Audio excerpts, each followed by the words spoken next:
Hello friends, this is Thaddeus from Going Nerdy, broadcasting to you live from the Clark Planetarium in Salt Lake City, Utah, where I've been spending the day learning about black holes and creating life on Earth. This is your introduction to the Escape Pod, which is broadcast before a live studio audience, a live studio Twitch audience. Take it away, boys.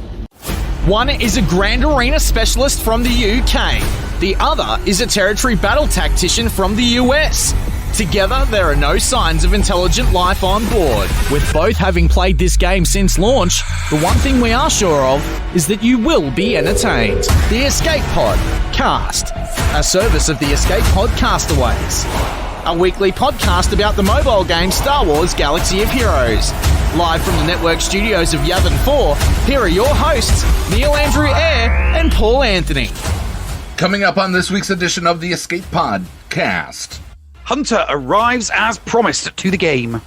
And they revealed tech to us, so we'll cover his kit as well. Did you notice the marquee is scheduled to run for nearly a month? Is that a fluke? We have the direct answer to that coming up. GAC 3v3 continues to some people's. GAC 3v3 continues to some people's dismay. And I reach a breaking point with it that made me take a good, hard look at everything in this game. An 0-3, or what we call affectionately a wooden spoon, will do that to a man. Or a woman. True. We sit down with someone we have been wanting to get on the show for quite a few months, Neil. Kin joins us for our incoming transmission to talk about his work with Skeletrix. And his new project that I know you're going to like, Neil, get this, GA Science. Patron's choice on the bridge. And you will reveal the handheld that we're giving away in our April giveaway for supporters of the show. That I will, along with breaking news as and if it happens. Right here on the Escape Pod Cast. The Escape Pod Cast News. Hello there, ladies and gentlemen, and welcome to another episode of the Escape Pod Cast. I'm your host, the Nev, and as always, I'm joined by my co-host, Paul Anthony. Paul, how you doing today? I'm doing well, but I was laughing because you were yelling at people during during the intro when they couldn't hear I was us. yelling about Star Trek, and then I was yelling about Thaddeus suggesting that he rocked his GAC when he didn't. I was there. I watched him. It did not rock. It did not rock, and neither did you, Thad. And no, I will not vouch for you because you didn't do what I suggested. Just no. Okay? You didn't say anything about your relic OG Kylo before taking two teams up against a squad that could have soloed it. So no, you did not. If you did not rock your GAC, because if you just used Kylo against that one team, you would have saved two teams that you could have. Yeah, just no, Thaddeus, no. Before we begin, during the intro and everything, JJ Manners before the show subscribed. He's on a 10-month streak. Dr. Feelgood 13-month streak. Our first 13-monther. Sephiranus with a shiny nickel and Cascade with 100 bits. Thank you all for supporting the show. If you do want to support the show right now, I do have a if you're listening to this after the fact or watching on YouTube, currently there is a GoFundMe to fix this missing teeth monster of a mouth that I have right now. Surgery scheduled for May 6th. So it'll be a funny May 7th show. We'll see if I can even make it to that. At GoFundMe.com/F/HelpPaulSmile. Thank you very much. So There we go. Neil? Yes. We had an interesting week this week with with the not the reveal. I mean, Hunter showed up on our doorstep. Yeah. This was it Wednesday or Monday? Yesterday, I think. It showed up. It showed up around midday yesterday, I think. Midday yesterday. I was trying to do GAC, but yeah. Failed. That's right. No, it was Wednesday then. You were trying to do GAC on Wednesday. Well, then it was Wednesday. Yeah, it was Wednesday. It came in then. Kit Hunter. We're excited for Hunter. You know, that kit looks good.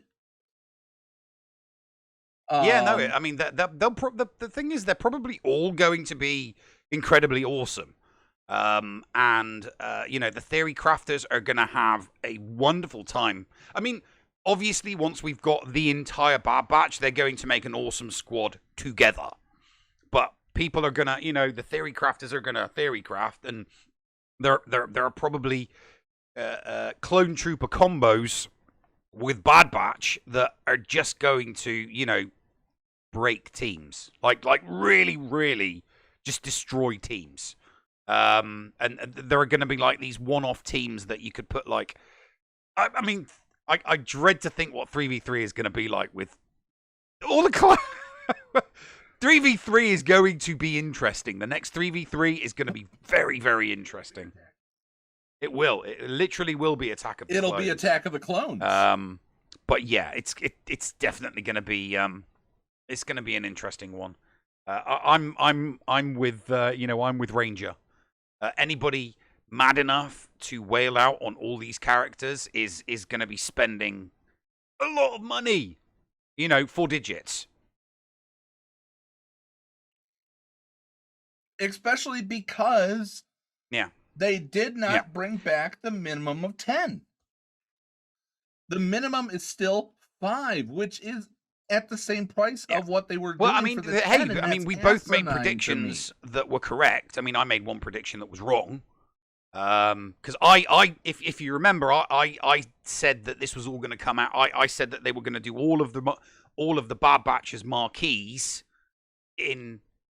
after the show released, as opposed to before it, and that they were going to do them all in one go. And not all of them. We're only getting 4 this month, but we're still getting them all practically in one go. One after the other. Because there is some discrepancy, if you will, about the releases. The initial picture for Hunter said a character reveal on April 8th, a character reveal on April 15th, and a character reveal on April 29th. That, of course, did leave April 22nd as a day that will be open. That would be a Thursday. That's their typical update day. Mm-hmm. And then after that, May 4th. Now, with Tech, their picture, they changed it. I have to go double check here real quick. But they changed the picture to a character reveal. And I have to back up. Come on. Okay, so April 1st, Hunter. Now, there's they did stick to April 8th. They technically did it a day early for Tech. Now they're saying the next character reveal will be before the show next week on the 15th. Mm-hmm. So that leaves a gap on the 22nd and the 29th. And they have a final character reveal on May 4th. Yeah. So we'll get the entire Bad Batch. But like I said, I genuinely thought that they would leave it till either during the show or after the show. The fact that we were going to get the Bad Batch was inevitable. And I'm not the only person. I mean, I think there's not a content creator worth their salt that did not predict that we were going to get the Bad Batch. It was just the dubious part was when we were going to get it. Were we going to get it before? Were we going to get it during the show? Were we going to get it after the show? And they've given it before. Because I mean, I still stand by the epic confrontation. I still say it's going to be a mid-year epic confrontation. I still think that is on the books. I still think we're going to get that. Who the character will be, we don't know. But they've brought that many new ones out that, having to wail on the entire Bad Batch, because that's what you're going to have to do. Whatever the epic confrontation character is, you're going to have to wail. You're going to have to wail. Yeah. By the way, Geek Girl with 200 bits, Real Going Nerdy, Thaddeus from Going Nerdy with Shiny Nickel, Cascade with 100 bits, which means a hype train is imminent if somebody does something in the next 3 minutes, I think it is. But, I mean, it just is weird. They originally touted one character reveal on April 28th. I don't know. I mean, they're seriously going to go 2 weeks without giving us anything going up to May 4th? Yeah, no. I think the reason for that is because Conquest starts up again, and we know Conquest lasts 2 weeks. They want people spending resources on characters for Conquest. That's why they don't want people. They want Conquest done, dusted, out of the way. Then they give another character, and then people wail on that character, as opposed to what they're going to be doing now, which is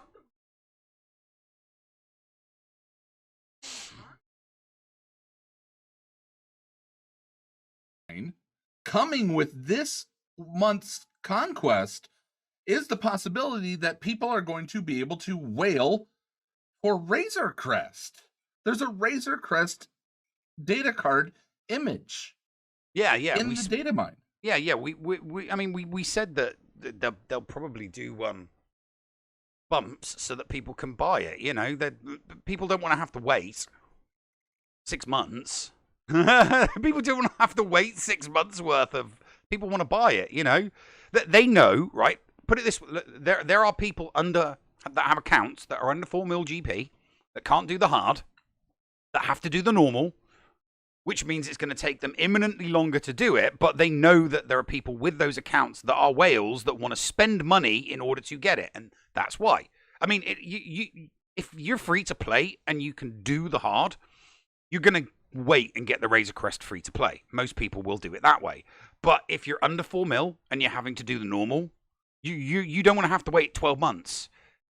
And if you're spending money, and CG and CGEA will want people to want that ship so that they wail on it, because it'll take them forever to get it in game. So that's why it makes it makes good fiscal sense. It's a good financial decision. Not going to be. It doesn't look like it's going to be a roulette. How many shards will you get? The name of the pack is Razor Crest Bundle. Mm-hmm.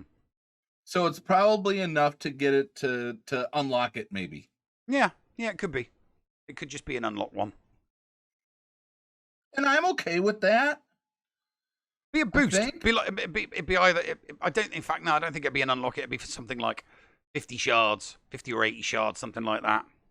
Well, after the first two conquests, I think here's what I think it should be. I'm willing to compromise at this.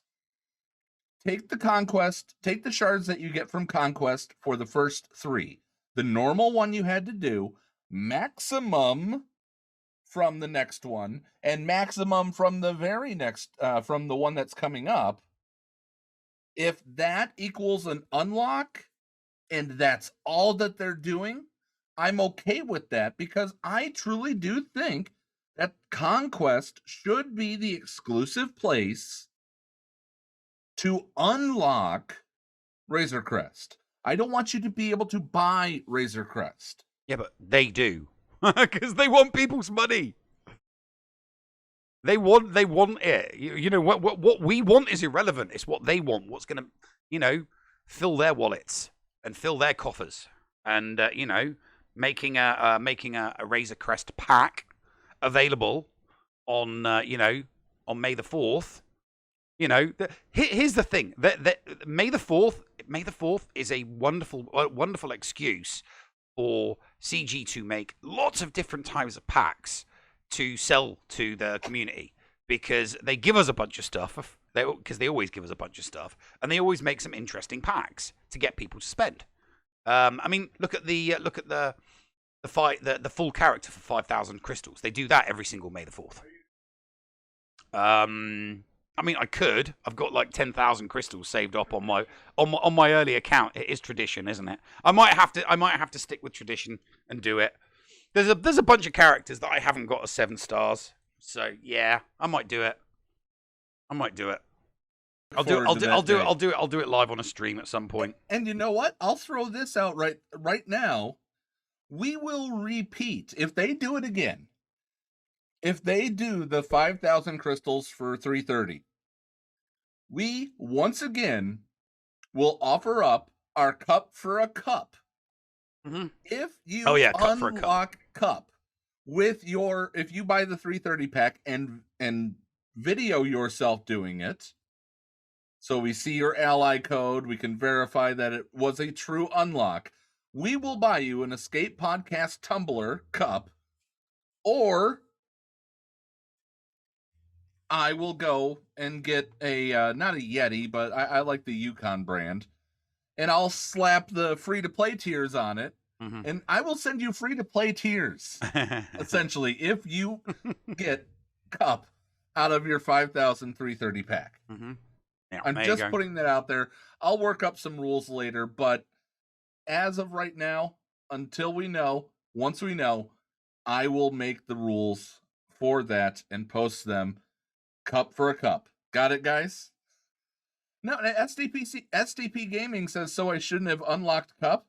No, it's okay. What you're saying is I want to see you pull 330 shards of cup out of that 5,000 crystal pack. Yeah, you just have to record yourself. Yeah, you just got to record yourself opening that pack. That's all you got to do. And if you get cup, you get a cup. There you go. And obviously we'll have also had the be around about that time we'll do the handheld emulator giveaway as well. That is very true, but we'll talk about that handheld emulator, the emulator here coming up on the bridge. Free stuff. We're giving away free stuff lots this of month. Free stuff because we love our supporters and we want to make sure we take care of them. Free stuff every month, actually. Now from now on. Cascade, thank you very much for the 200 bits and 100 bit intervals to try to get that hype train started. It's okay. Maybe it'll happen later. All right, let's start in on tech. I don't remember seeing a developer's insights on that either.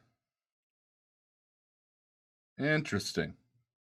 Let me just double check. I am not seeing. Nope, not there.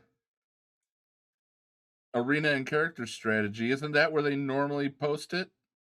Here's the kit reveal for Hunter. Here's the kit reveal for Tech. It's in arena and character strategy. Right, but I don't think there's developer insight.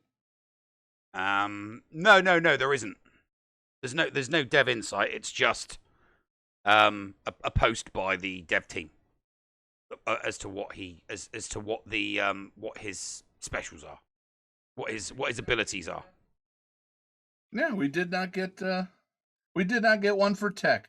Let's go over layman's term style. Oh, hang on, I got a message on the forums. Excellent. Lots of fun stuff coming up, guys. That's all I gotta say.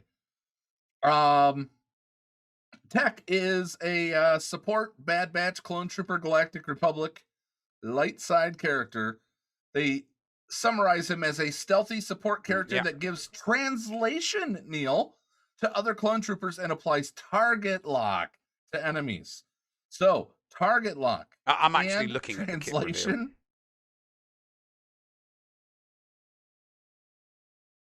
I mean, those two things, thank you SDP Gaming for the 100 bits.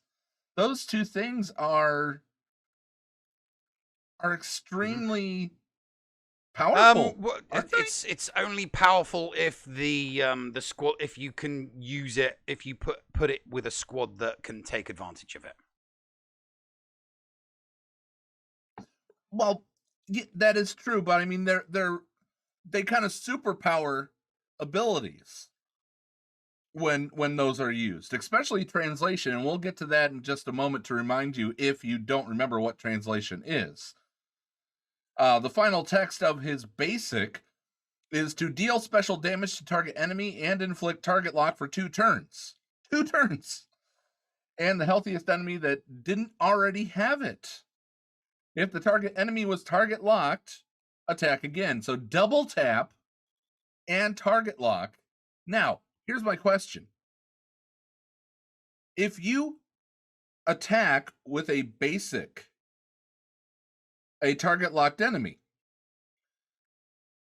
and you're attacking again, do you get a second target lock? So is it 3 target locks or is it just 2? I'm thinking with the way that it's worded is it's just 2, because that would be game breaking. You're just gonna get an extra target lock after the first turn. Thank you, STP Gaming, for gifting a sub to Zaz. Zazzington the Third, or whatever you said on the. No, you can keep going. Do you want to go over a special here? Okay. Tech and target other clone. Special 1. Tech and target other clone trooper ally. Not necessarily Bad Batch. Recover 40% of their max health. Doubled if they're Bad Batch. Gain stealth and potency for 2 turns. And translation for 3 turns. If Tech already was stealth, then all other Bad Batch allies also gain translation for 3 turns. Dr. Feelgood gifted me a sub. His special. And it started a hype train. And they started a hype train. Thank you, Dr. Feelgood. I appreciate that. You guys are awesome. Thank you very much. Let's see how far we can get this hype train going while I finish out the tech kit. Kind of sounds weird to say tech kit, but special 2, mass debuff, Neil. Mass debuff on clone trooper allies. All Bad Batch allies gain foresight, tenacity up, and stealth. He's Hermit Yodaing, and it's an Ewok team on crack, basically. Then it's actually an attack. It deals special damage, inflicts stun on all enemies that are dazed. Yeah, or target locked. It's a very good ability. That probably why it's got a 4 cooldown. You watch one of the Bad Batch is gonna reduce cooldowns. I guarantee you. There's going to be somebody in this squad, somebody in the Bad Batch. One of the abilities of one of the Bad Batch is going to be reducing cooldown. So, yeah, look at that cooldown 4 right now. Yeah, if somebody else goes before, yeah, it's more of a cooldown 2. Unique clone interpreter. This is a Zeta ability. Of course, he's not the leader, so don't worry about having to spend an extra bunch of mats for a leader ability. At the start of his battle, when it's Zeta, Tech gains plus... Okay, so it says just +1 speed for each clone trooper ally, doubled for Bad Batch allies. So... I think that is correct. It's a negligible amount. It's a negligible amount of speed increase, really, when you think about it. It's not a massive amount. Well, if everybody's Bad Batch in the group, let's say there's a 5th Bad Batch, because we all know about Echo. Echo joining the Bad Batch. It's still only going to be an extra. Only an extra 10 if you speed. Haven't seen and season in the big 7. scheme of things, an extra 10 speed isn't, meta destroying, is it really? It's not nest destroying, but it could make a small impact somewhere. And any small little edge, as we'll talk about in our discussion about GAC later, can mean the difference. Tech also, if all allies are clone troopers, Tech gains stealth for 1 turn. Tech has a +25 potency for each of his own stacks of translation. So he could stick those debuffs easier. While he's active, Clone Trooper allies, any Clone Trooper allies, gain translation for 3 turns each time that they use a special ability. Translation can't be copied. We knew that. If the character already has translation, the duration for all stacks on that character resets to 3 turns. If all allies that can apply translation are defeated, translation expires. Understandable. So we have C-3PO, and we have now Tech. No. Anybody else that does translation? I don't think so. Okay. So here's the new way that they're doing translation. Number 1, gain 30% max health. 2, gain 15% critical chance. Then they changed it to if only one ally who grants translation is present, decrease this character's cooldowns. Boom! There you go. When that ally uses their basic ability limit once per the turn. full cooldown's not actually going to be a cooldown of 4. It's going to be a cooldown of 3. If the rest of the squad hasn't already totally and utterly destroyed the squad by then, the opposing squad. So yeah, we'll just have to wait and see. Yep. So it's going to be a very, beast. very effective squad. It's going to be a very, very effective squad. And like I said, mixing and matching them, I think mixing and matching them is going to make the current ones even better. It really, really will. It's just going to make them so OP. When you think about it, it really, really is. And when you think how many clone troopers we currently have, and how many are mixed in there, not to mention the fact that you can mix and match because they've got the Galactic Republic tag as well. So other Galactic Republic characters will be able to benefit from this as well. The amount of 3v3 clone trooper teams, it's going to be ridiculous. So we're going to have 5 Bad Batch, and we currently have 6 clone troopers, right? So we're going to have 11 clone troopers. 11. So there's 3 squads of full clone troopers, but you're not necessarily going to put 3. You'll put 2 with Shaak Ti, right? So you'll have 2 with Shaak Ti, then you might have 3 on their own, another 3 on their own, and oh god, yeah, it's just ridiculous. This is going to be clone troopers everywhere.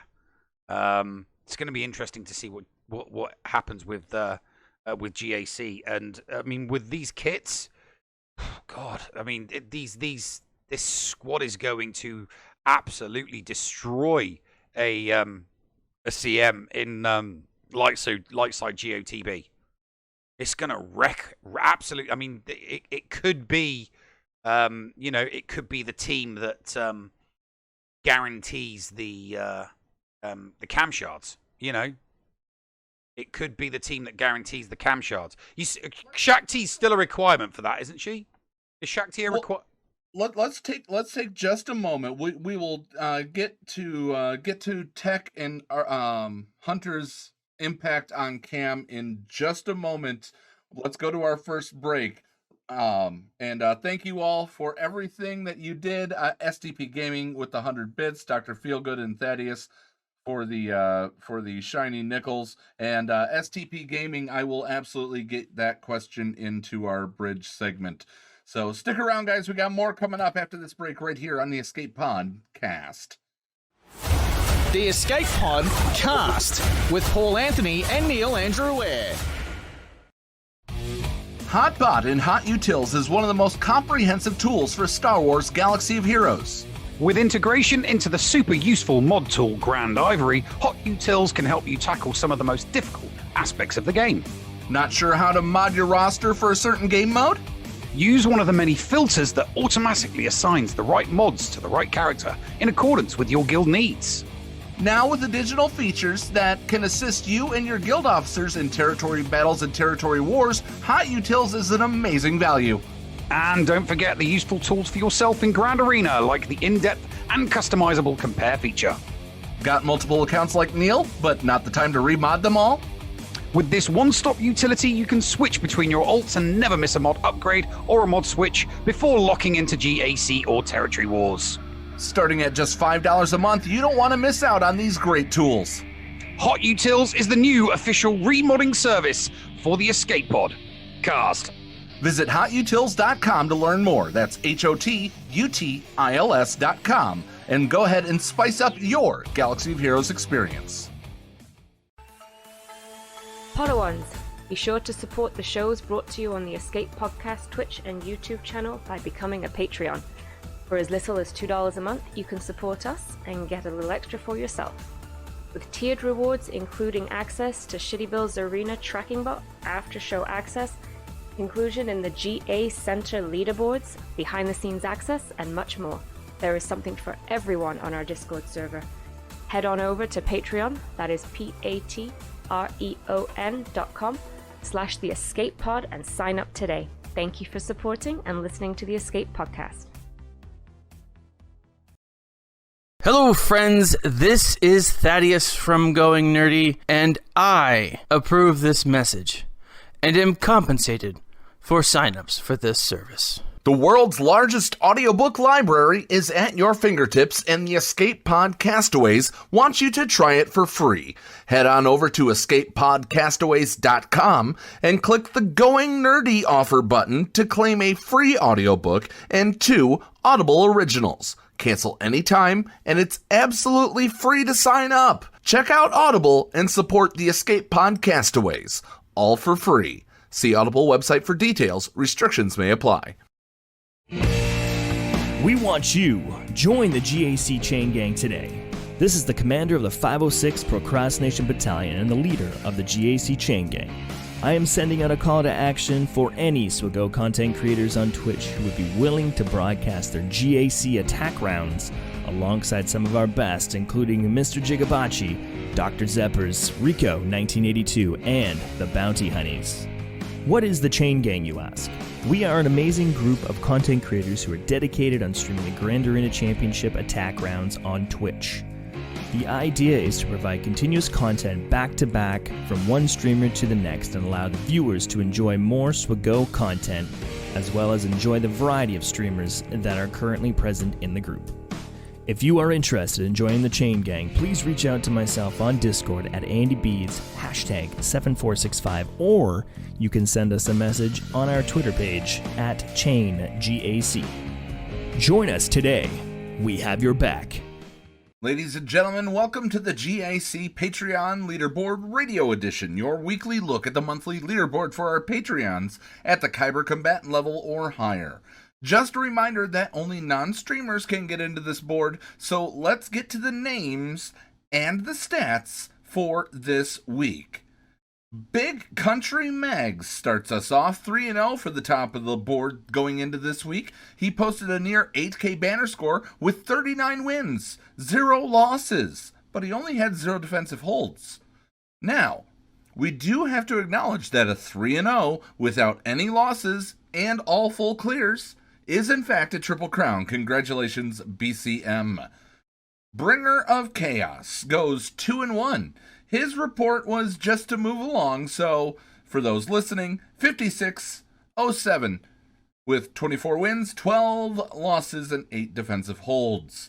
D, 1-2 again for getting to attack in round 1, outmatched in round 2 and getting an easy auto set in 3 that gave him his 1 win. 48-21, 18-3, and 5. Dr. JoJo, our current 4-time champ, goes 2-1 again. Easy round 1 against a collector. Round 2, he loved his mirror Darth Revan match, but unfortunately it didn't go his way, and also his Hyena Bomber solo was more bomb than solo, and that was all he needed for his second loss this month for Dr. JoJo. 79-44, still respectable. 39-3 and 0. 4 strong. 2-1. He stumbled on a GL in 1. He praised his GOs in 2, but in 3 he stumbled on somebody else's GOs, losing by only 4 banners. Overall, 67-60, 32-2, and 9. Hot Sauce, the creator of HotUtils, who's included here because he's not a streamer. But check out HotUtils.com and get access to some of the best tools in the game.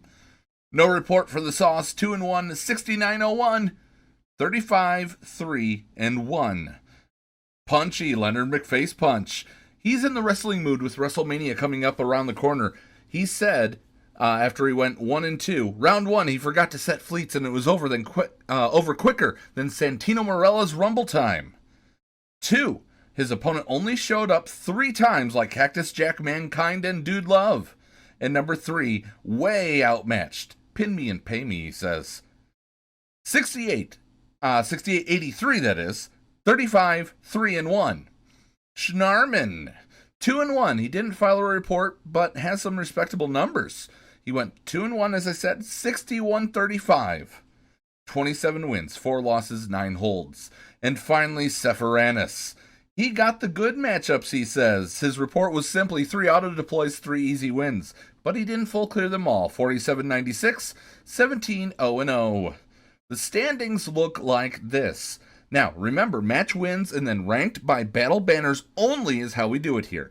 BCM at the top with 6-0. Bringer hanging on to second at 5-1, but with more than a 3K banner difference from those above and below him, he needs to be squeaky clean. 6 of the 9 people we covered are all at 4 wins and 2 losses. Hot Sauce trailing Dr. JoJo by only 299 banners. Punchy, Schnar, Force, and Seth all in that mix too, but not in banner reach at this moment. With D holding up the table from the bottom, but doing a good job anyway. We love you, D. That does it for this week on the Escape Podcast GA Center Patreon leaderboard version. Tune into the live show every Tuesday night at 10:30 Eastern during an attack week and Wednesdays after Grand Arena wraps for the month. We'll see you right on the other side of this for more of the Escape Podcast in just a moment. Be nice to each other, damn it. The Escape Pod Cast.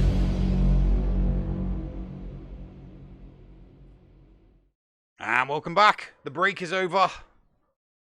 And we were talking about the implications of the Bad Batch to the light side territory battle. The cam mission. The cam mission, respectively. The cam mission does require, allows you to bring in Shock T. I guess Shock T has the Dispel, but so does Tech. But you have to bring in ARC Trooper. You must bring in ARC Trooper. So, I think it's only Shock T that has the access to that anti-trample, which allows you to, which you use to cleanse 5, so you get all the protection when you can. That being said, you have to have Shock T. It's darn near that you need to have 5s and Rex. Maybe Echo is a good one for the Dispel as well. So if you put, go ahead. Every light side character that they've released recently has made light side GOTB easier. Chupio, Mon Mothma. When those two came out, they instantly made that you could put them on squads that made it doable to do 4 waves out of 4 on certain tiers of the light side GOTB. They just made it massively easy. Because 5s, I believe, only transfers his power to fellow 501st clones. I don't think 5's going to be. I don't think 5's going to be. That's it'll be Wrecker. Wrecker's going to become the tank. We'll see whoever they decide to give to give us next. I hope they give us Wrecker next because that's the one that I'm looking forward to. Yeah. But we'll find that out next week. We truly will.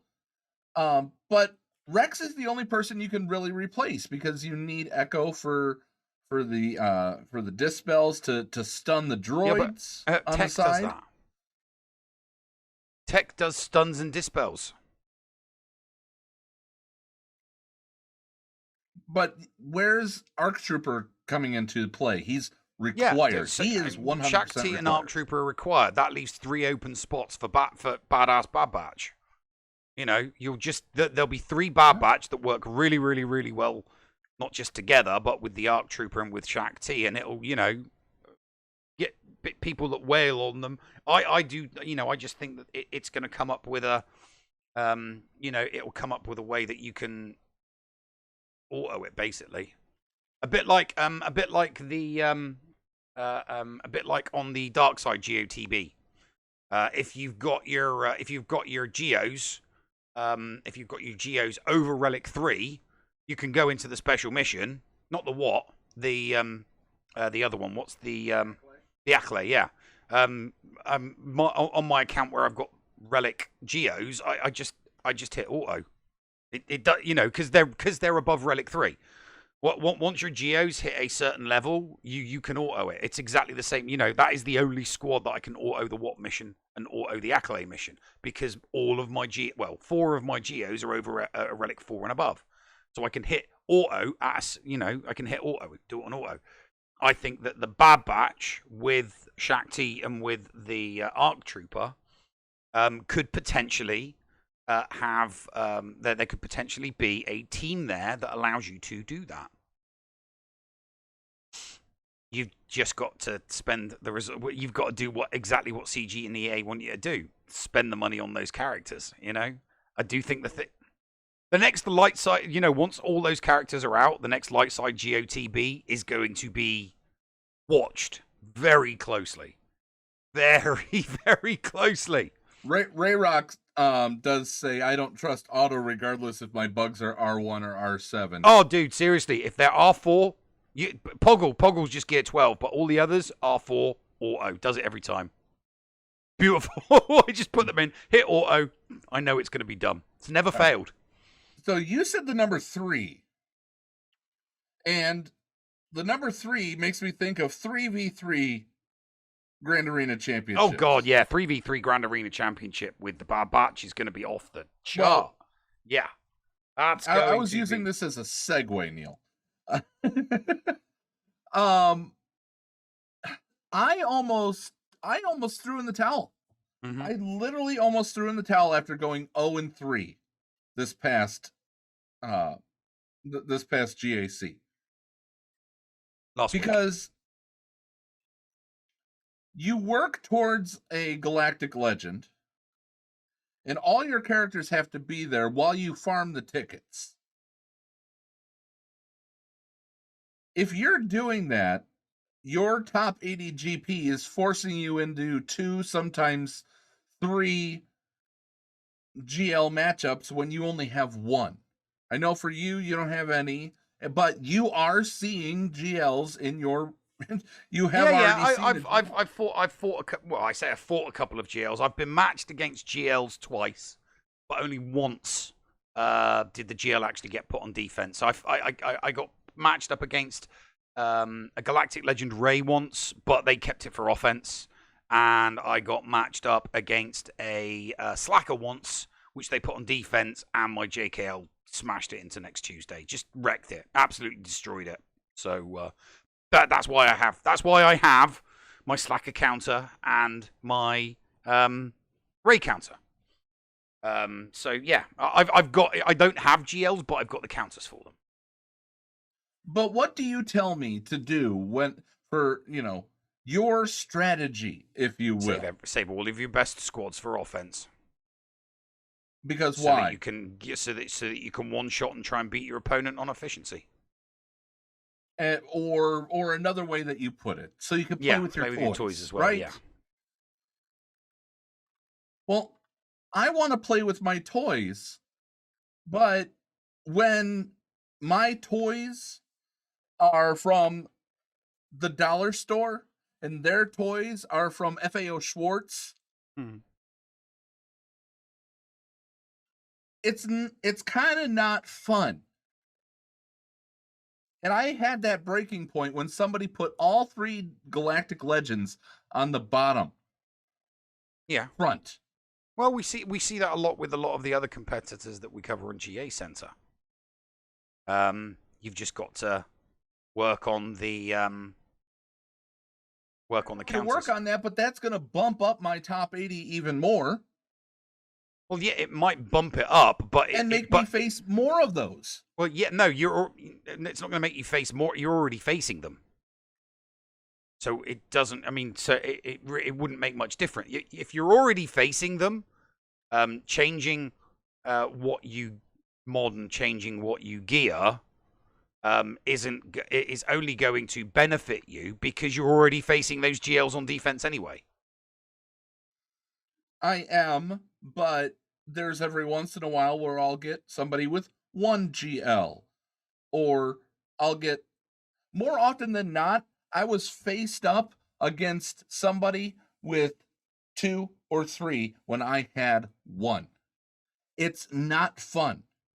No. It's not entertaining. It is not a game mode that would want me to come back. What kept me from saying screw all this week on the show was the show, all the people that have supported us, and the fact that I've put time and effort into this, but I felt like my time and effort had been absolutely, it's like the algorithm doesn't care. I wish CG would rework that algorithm a little bit more to put GL owners up against GL owners. That's what we did with the first season of Grand Arena Championships, or Grand GA Center. Yeah, but it doesn't, the metas change in the way, people were saying the exact same thing 12 months ago when you would go into GAC and you'd be like, crap, my opponent's got Jedi Knight Revan and Darth Revan and I don't, I'm screwed. But back then, you really were screwed. You were really screwed. If you went up against somebody with Darth Revan and you did not have Darth Revan, you really were screwed. Unless you had a bunch of really strong teams that you could put up a wall in front of your opponent. But, here's the thing, that the tippy top, the high end of the game, if you're GACing with relics and against relics, the scouting part of the game is now paramount. It is absolutely imperative that you look at what your opponent has done 2-3 months back. You've got to, and you have to look back. In some cases, you've got to look back as far as 4 months, because the cadence for GAC these days is 5v5, 3v3, 5v5, 3v3, 5v5, 3v3. So in order to look at what your opponent did, you've got to go back 4 months just to look at their 2 previous 3v3s. And you've got to go back 5 months to look at opponents 5v5, depending on what it is that month. You've got to do the research. You have to look at what does my opponent put on defense, and then you can prepare accordingly. I mean, you can go deep. I mean, I tend not to. I tend to just go a little bit deep, with an eye to what they put on defense as opposed to what they save for offense, because I'm more concerned with me being able to full clear my opponents. So I'd rather see what they put on defense each week and each month than also look at what they're, how they're going in offense. I don't care what they're taking in on offense to smash me. I care about what they're regularly putting on defense so that I have a team to be A, B, C, and so on and so forth. And then it's in the hands of the RNG gods, because, sometimes the bugs don't beat the Night Sisters, and sometimes Treya doesn't beat the bugs, and sometimes Slacker doesn't beat Slacker. And every now and then, I mean, I got absolutely wrecked by a Darth Revan. I lost my 5 best squads against 1 squad in round 1 of this week on my main. I just went on tilt. I lost a Darth Revan mirror match that I shouldn't have. And then I just went on tilt. I lost my CLS. I lost my JKR. I lost my JKR. I lost them all. I just went completely on tilt and didn't clear because I didn't. That's why he doesn't want to see your GA Center co-host Ranger go for C, because you need to build out your roster and not simply GL chase. I'm seeing that now. I was a collector who loved to have, pretty gold rings around everybody, and then GAC came out, and then I was like, well, I've got all these big characters, but all these small characters at the bottom because I didn't care. I collect characters. I'm a collector, just like Dr. Jojo faced, a Jedimon collector. I love getting characters, and I love using them in PvE. That's why Conquest is totally my jam. But when it comes to PvP, it makes me want to stop. It sometimes overrides the grief of PvP, overrides the pleasure of the PvE, the raids, the TBs.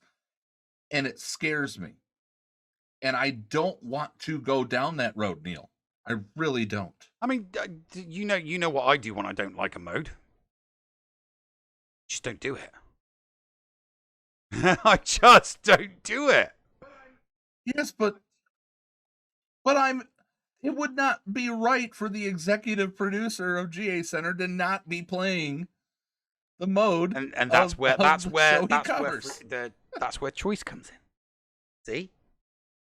It's easy for me to give up challenge because I just don't like it, and I'll 50% don't want to do it, 50% screw you CG for making me so miserable and unhappy.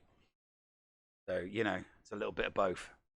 But there's so much in the game now anyway, that we're in a nice position where people can pick and choose what they want to do.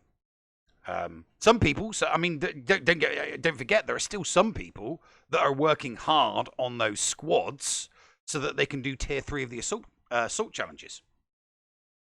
Because obviously, they brought out the assault challenge tier 3 6 months ago, and there are still people that are unable to do tier 3. They were able to do tier 2. Most people have been. Most people can do 2.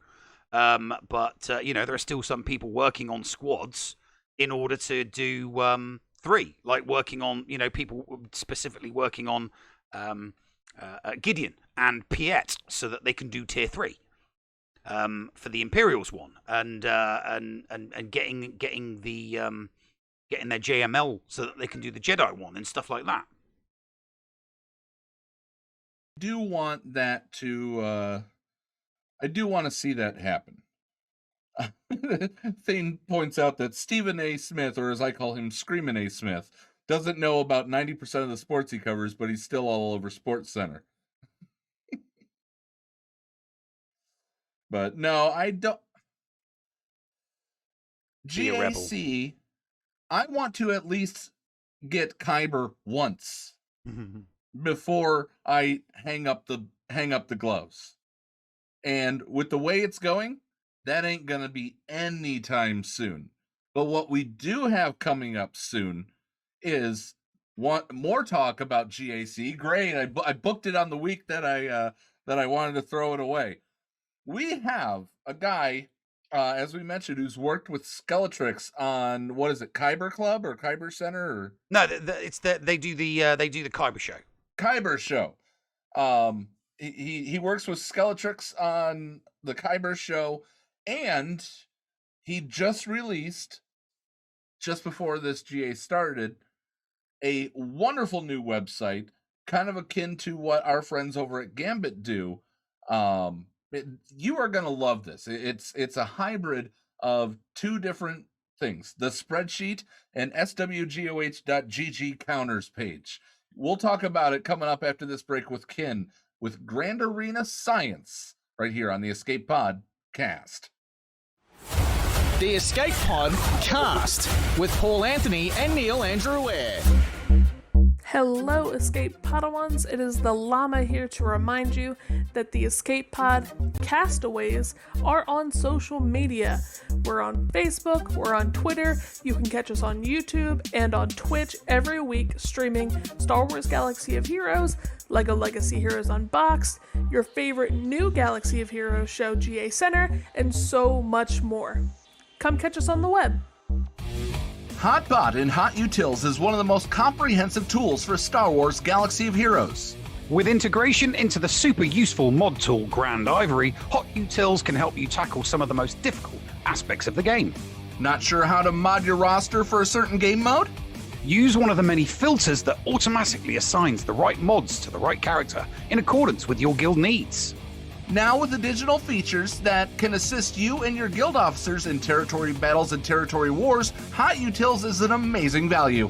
And don't forget the useful tools for yourself in Grand Arena, like the in-depth and customizable compare feature. Got multiple accounts like Neil, but not the time to remod them all? With this one-stop utility, you can switch between your alts and never miss a mod upgrade or a mod switch before locking into GAC or territory wars.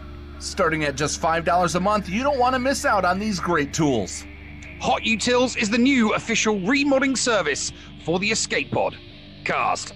Visit HotUtils.com to learn more. That's HotUtils.com. And go ahead and spice up your Galaxy of Heroes experience. Heinzie from the ANZGC is officially a member of the Escape Pod Castaways.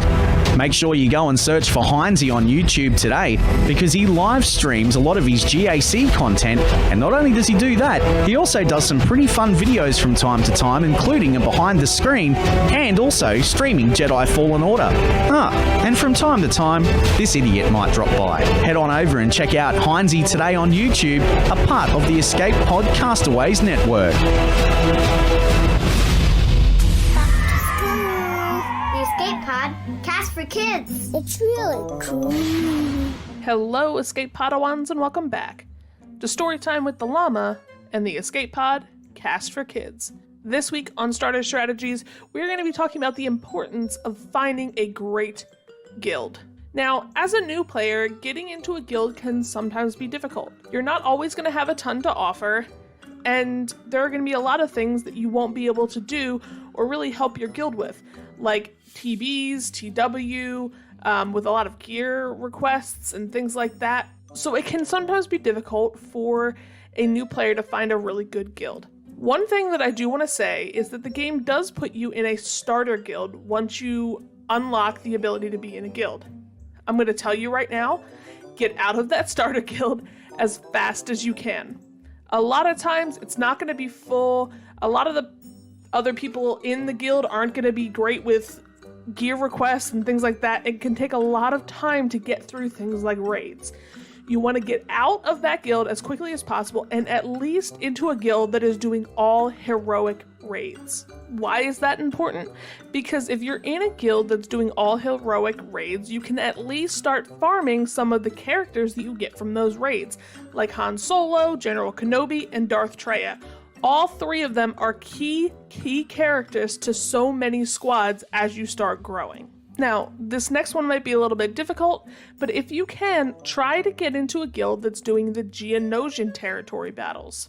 Most guilds won't really accept lower players, especially if they don't have good squads to be able to get Wat Tambor shards or Cam shards. But if you can get into one of these guilds, it's going to get you the important get-to currency that you can use to unlock Malevolence and Kenobi's capital ship, the Negotiator, which are arguably the best two capital ships in the game. Not to mention, it's going to give you extra currency to get things like gear and precious materials that you're going to need to be able to increase your strength and grow your teams.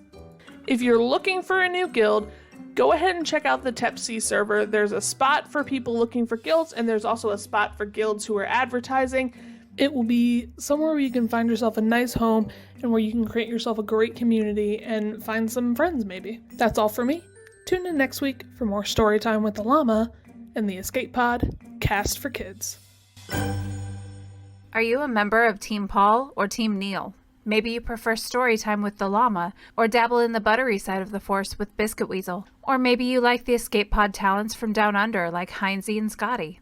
No matter who you support, you can get one of my designs from the Escape Podcast merch store. Just go to escapepodcastaways.com, click on the merch link, and it will take you to the TeePublic site where you can support me, Mrs. Anthony, also known as Critty K. Also be sure to check out the Mrs. Anthony Shirts channel on the Escape Podcast's Discord server weekly to vote for my latest shirts in the Design Derby on Woot. Links for both of these are down below. Thank you for supporting the Escape Podcast. Receiving incoming transmission.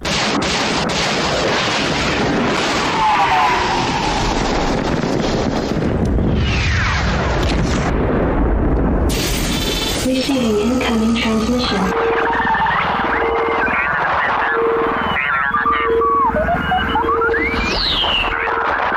Receiving incoming transmission.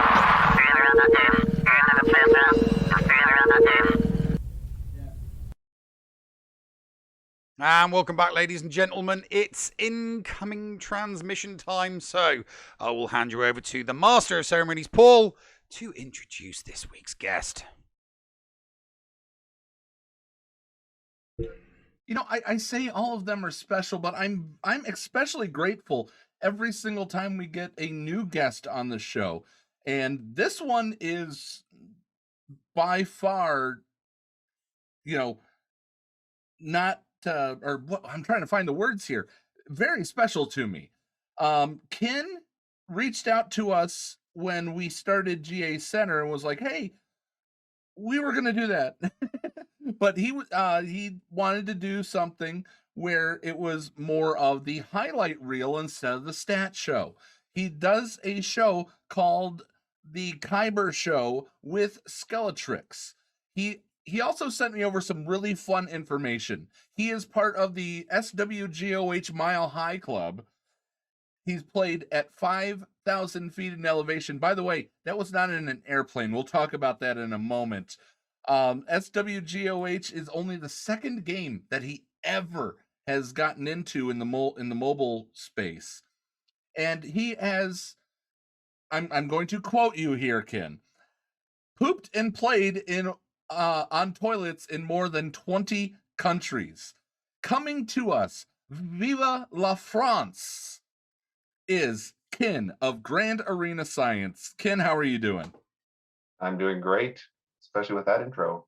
How can I not be? It's actually, and it was 5,000 meters, so technically like 16,000 feet, not 5,000 feet, 3 times as high. 3 Mile High Club. 3 Mile High Club. Okay, let's start with that. Let's start with that really quick. Where? It was in Mount Chimborazo in Ecuador.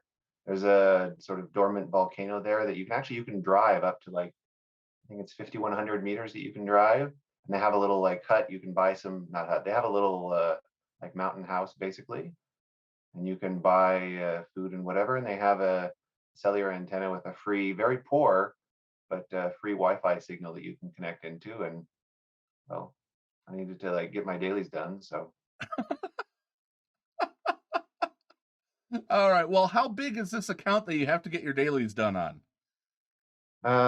Just a little over 8 million GP is where I'm at right now. Just a little over 8, he says. So I'm guessing you're not free to play then. No, I'm not free to play. I was free to play for probably the first maybe 6 months or so, or a year of the game. And then once I sort of understood how the economy of it worked, I basically just buy crystals every couple of months, and I'm very careful with my farming and such. But yeah, not free to play. No, I don't get any free to play card or anything like that. No free to play card for you, sir. None whatsoever. The opposite of a free to play card. Kraken card. What got you to spend though? Was it a character or was it gear? No, in the beginning it was right around the time when they were doing they didn't do it for very long. It was the championship, something, I forget the name of it, the chase. Oh, the tournaments.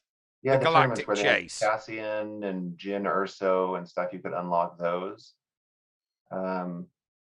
And that's when I started to spend a little bit. And then I would say really when GAC came around is when I became more I don't know. I was sort of checking out of the game a little bit before GAC came around, but since that happened, I've been very intrigued, and not intrigued, but I've been kept interested by GAC. That's my favorite game mode. So I'm just going through the standard questions here. What's your passion project? But I mean, with a GP of 8 mil, you really don't have a passion project except everything.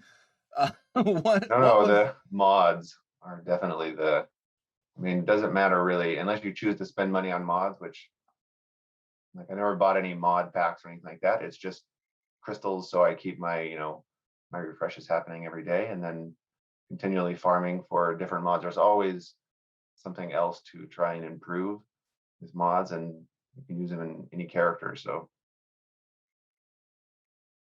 that's the way it goes. No, hey, it's a tried and trusted and a very much promoted method for increasing your mod superiority. I mean, T Money from Operation Metaverse, preaches that every single time. It's like, max out your refreshes on mods every single day, because that's the only way that you're going to, get better mods in a game. And if you've got a big, massive account like you do, you need more mods. If you've just got a small 4 or a 5 or a 6 mil GP account, you don't need as many good mods.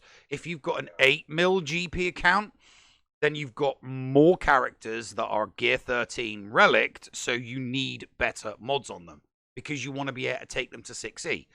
And you don't want to be taking mods to 6E if they haven't got double digits on speed, or if they haven't got triple digits on offense. You just don't want to be doing it. I mean, you can roll the dice, because obviously we've got the 5 extra slices once they hit 6E now. So you could, I suppose, roll a 15 speed mod to 6E and think, well, I've got 5 chances for the extra 2 rolls.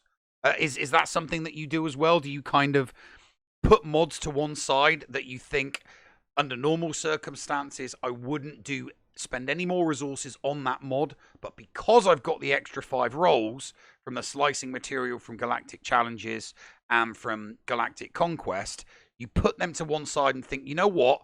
I will take that to 6E now, because I'm going to have an extra 4 rolls on it once it hits 6E.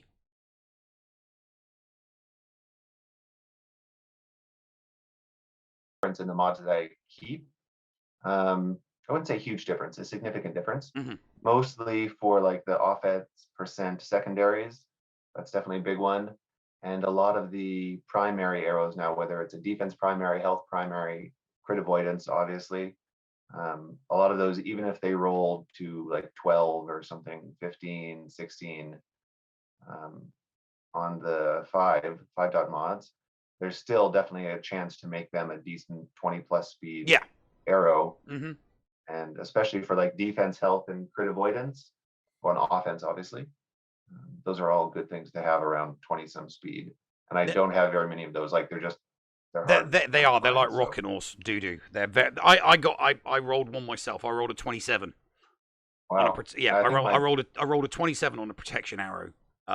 Which was there was 17 speed on it after 3 rolls.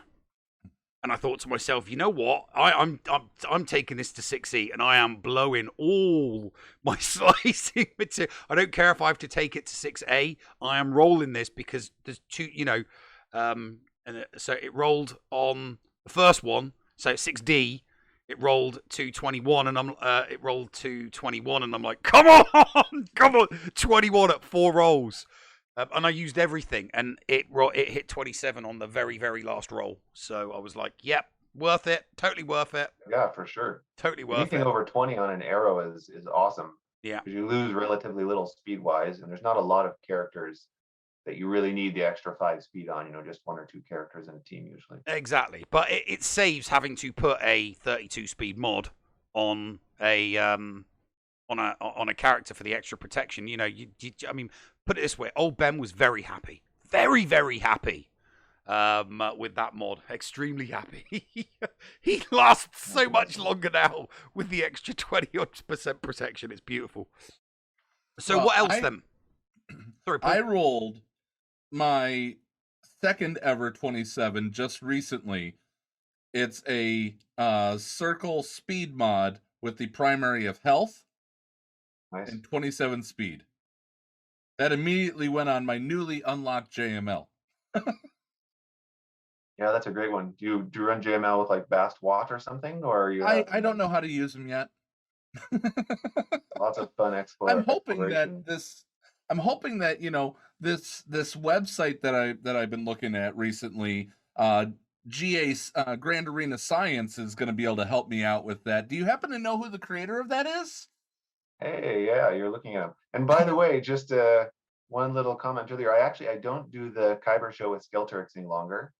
We did that for 28 episodes, and then honestly, it was difficult to find content that we hadn't already covered before. So, I mean, Skel and I still get along great. There was no disagreement or something in the ending of the show, but we decided to put that aside, and now my baby is Grand Arena Science. That's the main thing that I'm working on. Well, it was still a good show while it was out there. I highly recommend checking out older episodes because it was fun. You guys made it really, really fun. So props to that in its day. Yeah, hit up Finn. Awesome. Finn likes his science. What was that? Sorry. Do a collab with Finity from RSG. He likes his science. He likes to science the crap out of things. Absolutely. I'm definitely anything that can.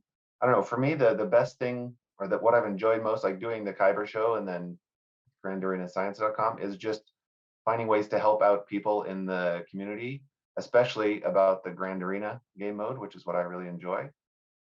Because there's tons of people without as much time as I have been able to spend on that game mode, or I'm interested in spending on that game mode. So finding ways to help people do better with, I don't know, without spending so much time is something fun for me. So to give our listeners an idea of what this website is like, heading over to GrandArenaScience.com, you are greeted by an awesome logo. And if you scroll down a little bit, you see 5v5, 3v3, and fleet. So you have all three aspects, if you will, covered of Grand Arena on this. It's kind of like, for those who have used it before, the Gambit Cruise spreadsheet. Excel spreadsheet. Yeah. It's similar. It has actually a number of those fights in the database as well. Yep.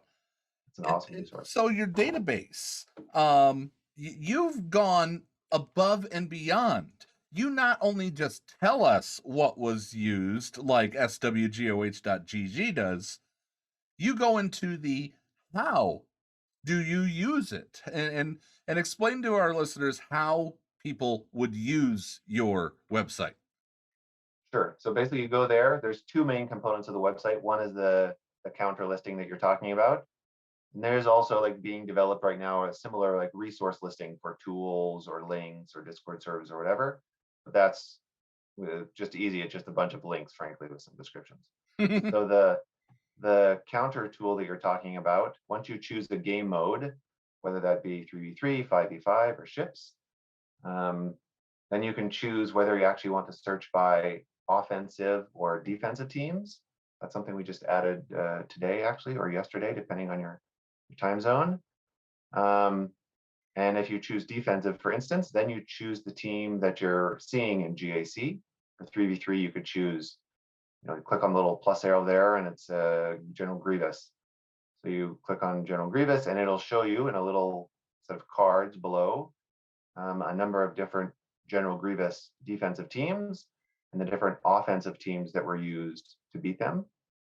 And then within the card itself, you can see like the banners on the left. There's some failed fights shown there as well.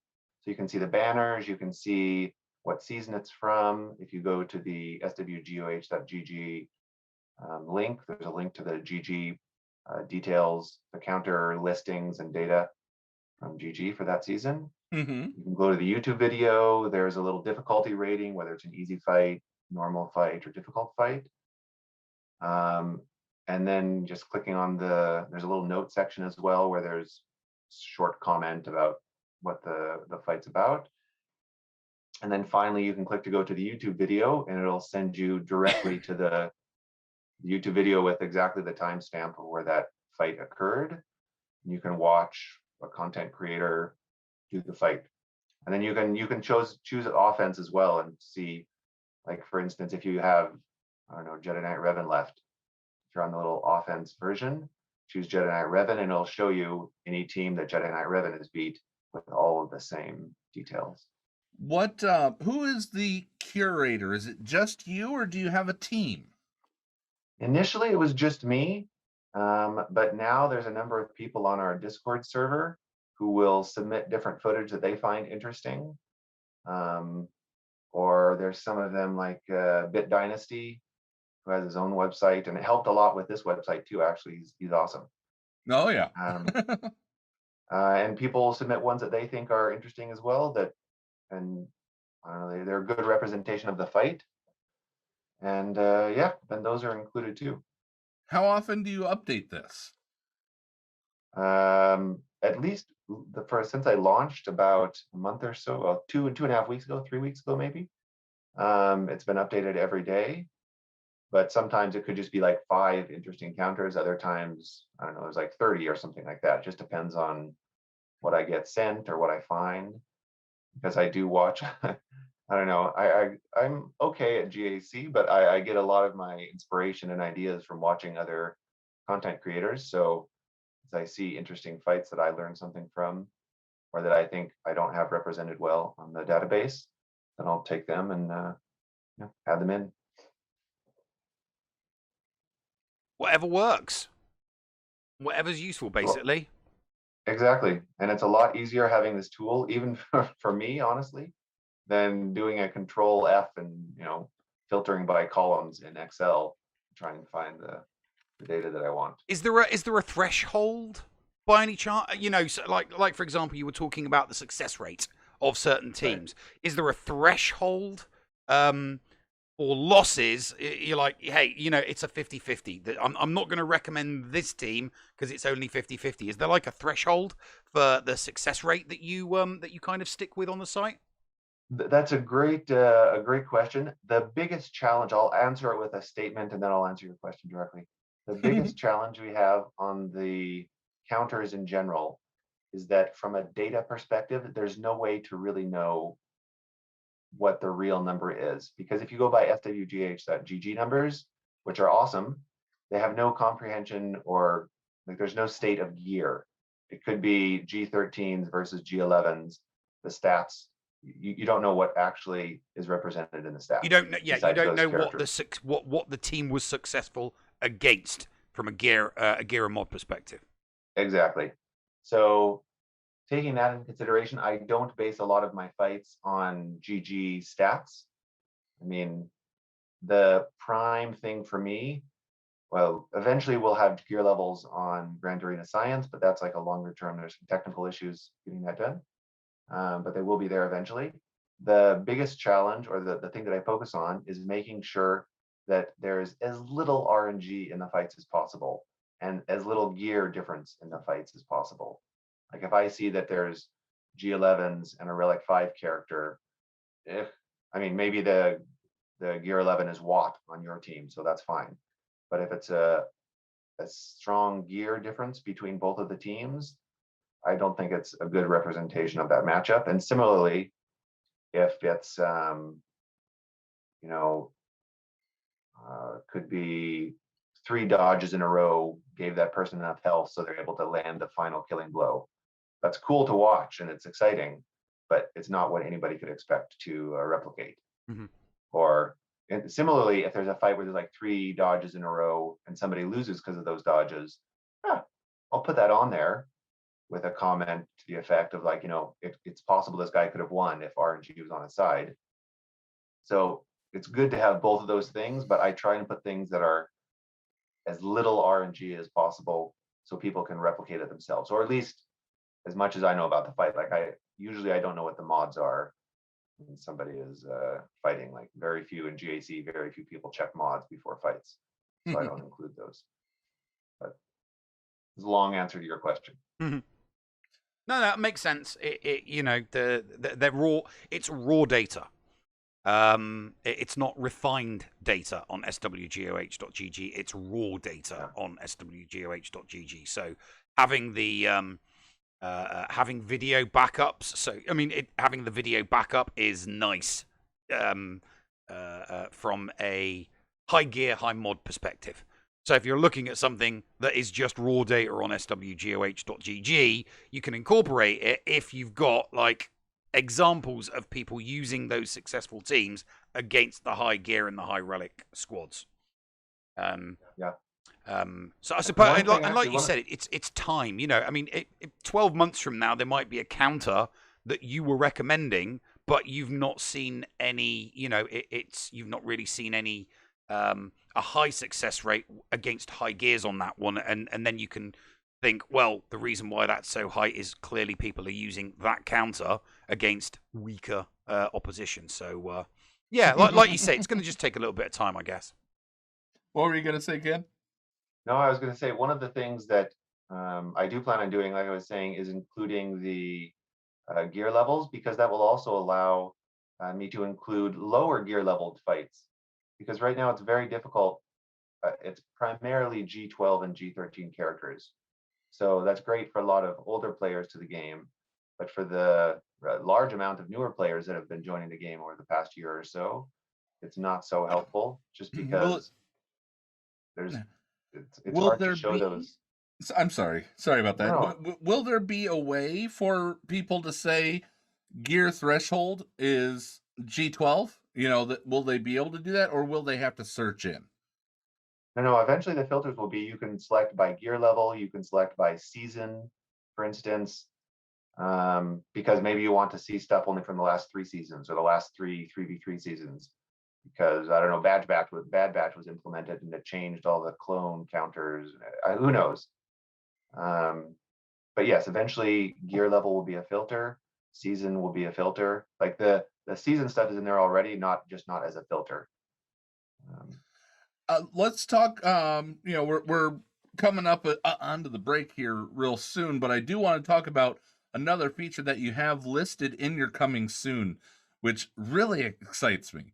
You're going to have this an account system, which will be optional, as you point out, to use the site and save results from different tools. Which tools are you wanting to implement here? So basically, at the very high level, what the account system is for you to be able to say, look, I'm starting a new GAC. I'd like to get all my character profile data from SWGOH.gg, for instance, or some bot, whatever, at the start of the GAC, so you know what your roster is, right? So you can make changes throughout in the game, but you'll have your roster saved on this tool. And then when you come to a match with somebody that you would like some assistance with, you can go into this little tool. It's sort of like a GAC manager type of thing. You can go to the tool and you put in the characters that you have on defense, and then it'll show you, or you put in your opponent's characters that they have on defense, and check the ones that you have on defense, and it'll show you the characters that you have available on offense, the ones you haven't used on defense. And then for those characters, it'll have depends on which version of the tool we're talking about. Let's say long term, because it's going to. Okay, yeah, let's talk long term. Long term, it'll say, okay, well, for these opponents' defensive teams, you have these, I don't know, 30 characters available and 3 teams to beat. We know that based upon the GG, for instance, data and the data in our counter database, that well, these 3 teams all have an 80% chance plus of beating this one defensive team. So, okay, well, great. I'll try this team. You try it. Check. Yes, I've used these characters. And you go down to the next team. Oh, well, you have these 3 teams that have a 20% chance of beating the team, and one has a 60% chance of beating the team. Like essentially a recommendation tool that's based upon your roster at lock, not changes that you've done in the last week or something. And interesting. Uses your characters to you can see which ones you have on defense already, or you can set them on defense, and then only will give a recommendation based upon your available characters And obviously, once we have gear levels implemented, it's a lot easier to do an accurate representation. Because right now, I mean, no difference. You have no way of knowing from your opponent's teams what gear levels they are unless you put them in manually. That'll work. That'll still be useful. That might make me more interested again. Oh, it's definitely. I mean, so it's definitely going to be more. A tool like that is definitely going to be more useful for amateur gackers, people that haven't been doing it for a couple of years. It's definitely going to be, people that are new to GAC that aren't, they're not 100% sure what they should be looking at in their opponent, what upper research they should be doing. So that it's definitely going to be a tool for the novice gacker for sure. And it's I think from a defensive perspective too, like when you're about to set your defense, you can choose some sort of I want to set an easy defense and save a lot for offense, or I want to set sort of a balanced setup, or I want a really strong defensive setup.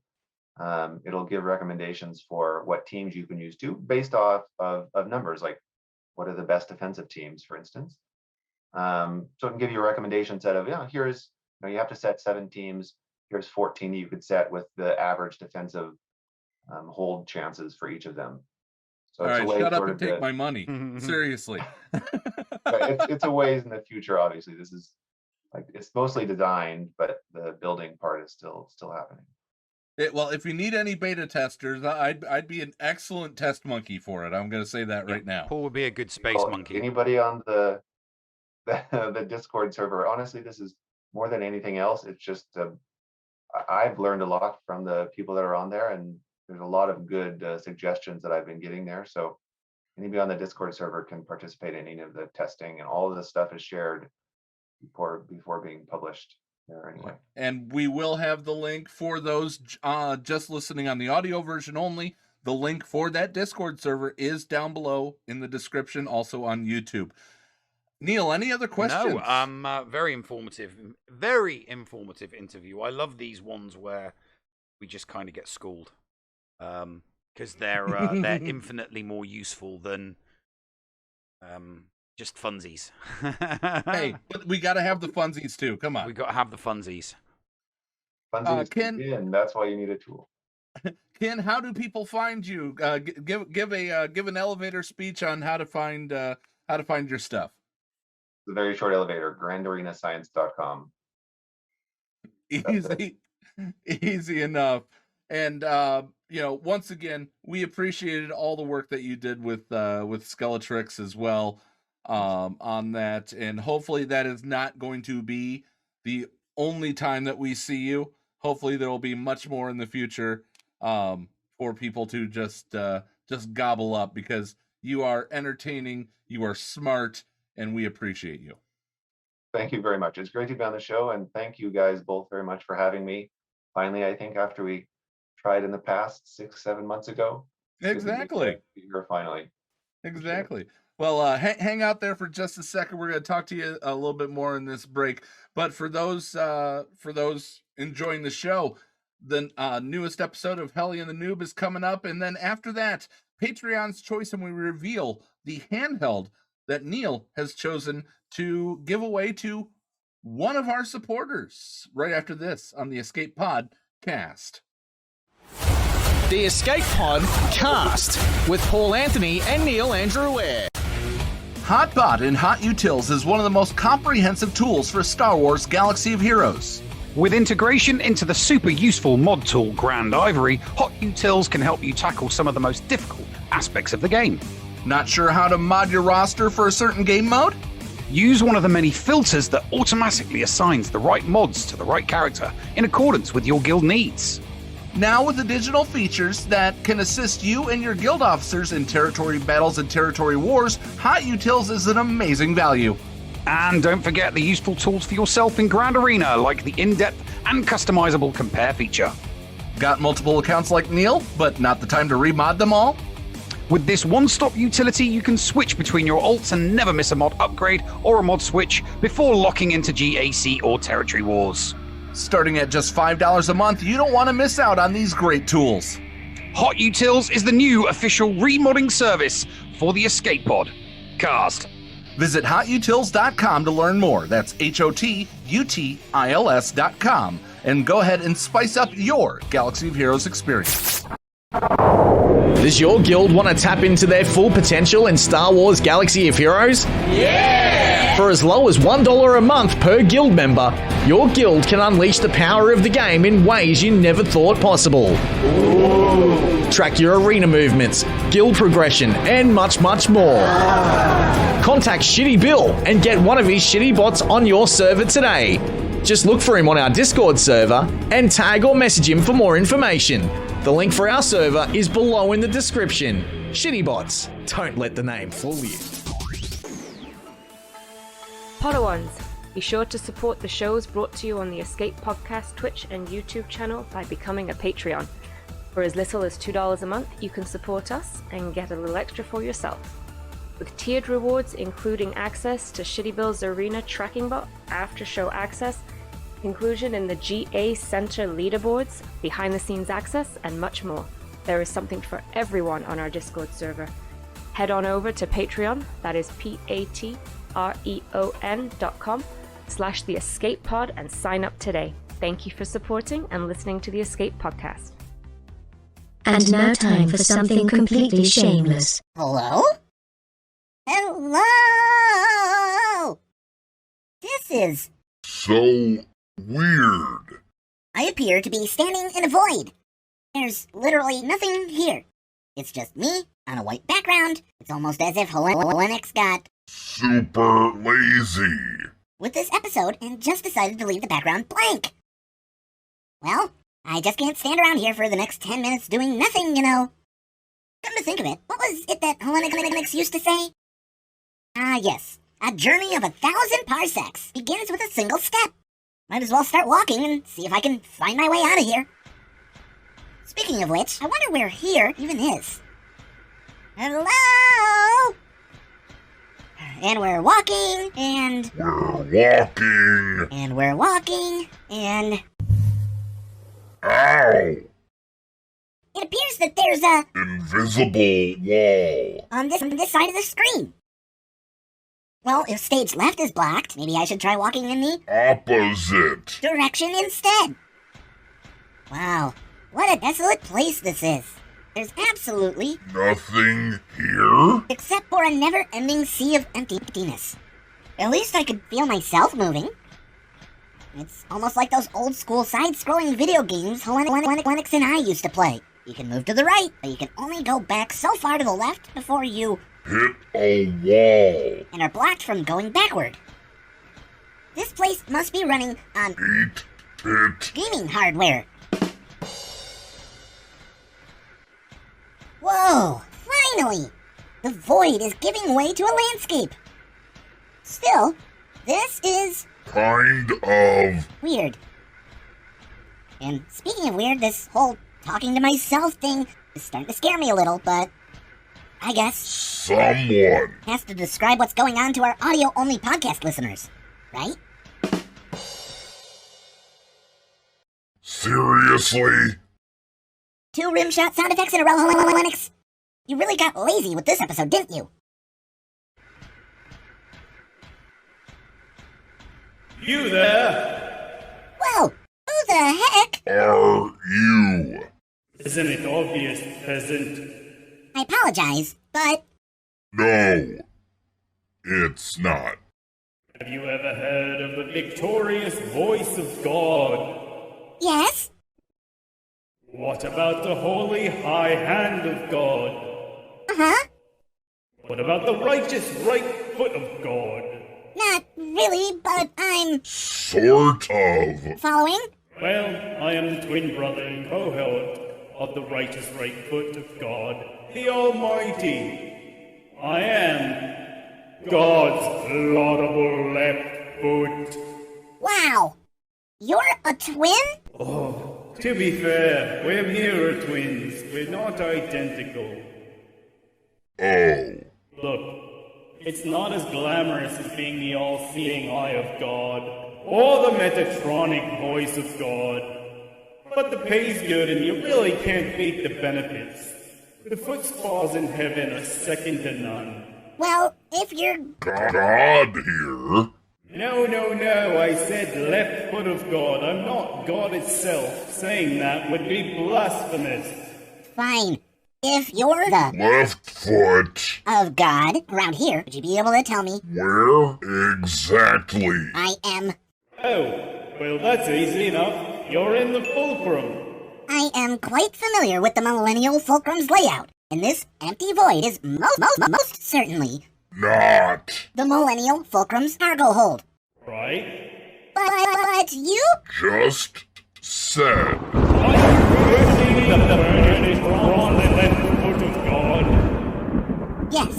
Yes, I am. The voice of God, the hand of God, never seem to get questions like this.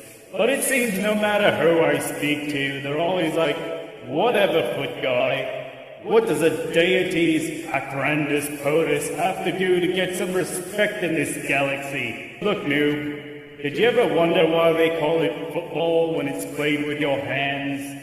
It's because they named it after me. Handball is dumb. Hey there. Now, Lefty. Can I call you Lefty?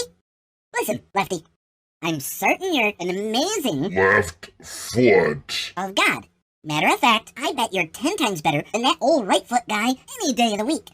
Don't be down on yourself. You seem like an excellent left foot, if I do. Say so. Myself. You mean it? You really think I'm better than that damn self-righteous, pompous, arrogant, gloating upstart right foot? I'm sure of it. So, what do you say? Do you want to let me know? Where in the space hell? I am kind of lost, you know. You're not the only one. This script is kind of all over the place.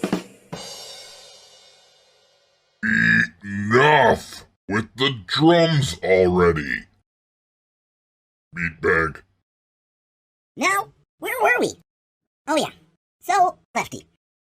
Where we at, yo? We're currently inside the Millennial Fulcrum's databanks. Somewhere between the C and D drives.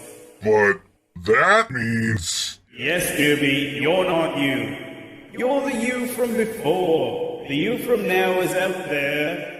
And the you from the future isn't here yet. N00B Inception Overload. No worries, newbie. Let me explain. You see, newbie, you have many questions. And although the download process has altered your consciousness, you remain irrevocably a loyal droid, albeit one with a penchant for calamity. Ergo, some of my answers you will understand, and some of them you will not. Concordantly, while your question may be most pertinent, you may or may not realize that it's also entirely irrelevant. Heretofore, your existence was the sum of a remainder in an unbalanced equation. Oh dear God. Inherit of the programming of the architect. From the Matrix insane Reloaded? ramblings of a SWGOH and the ire of one angry protocol droid. Inasmuch as you are the eventuality of such an anomaly which, despite TC-14's most sincere efforts, she has been unable to entirely eliminate from what is otherwise a harmony of mathematical precision, and notwithstanding this, you remain a burden that she prefers to painstakingly and sedulously avoid. Nevertheless, you are not beyond measure of control which has led you inexorably here. You just used 165 words to say... Absolutely nothing! Precisely. Indeed. Basically, newbie, you backed up your entire being, your files, your operating systems, your subroutines, everything. And you downloaded all of that here. And until someone retrieves you, you're stuck here in the middle with me. Possibly forever, who knows? Or maybe unless the script eventually calls for something different. Oh no. Don't worry though, I'm fun to hang out with. We can play hopscotch if you want. I'm really good at hopscotch. Well, until we reach those pesky double blocks, that is. then I'm all left foot. Hysterical. Fine, I guess. Drum monkey. Hit it. Do you think someone will come and pull me out of here? Perhaps. Look, you know I don't write these scripts, but something tells me a certain salty spot might swing by and rescue you at some point, when the story calls for it. You think? I really don't see how else the Lennox plans on writing his way out of this mess. Who writes these things without a master plan? Who does he think he is, J.J. Abrams? Agreed. Anyway, you ever hear of a guy named Dickie Dockside? He's pretty awesome. He does PowerPoints that really don't have a point. And unlike your friend Lennox, he actually makes content still. You should go check out his channel. It's awesome. The Escape Pod. Cast. The Bridge.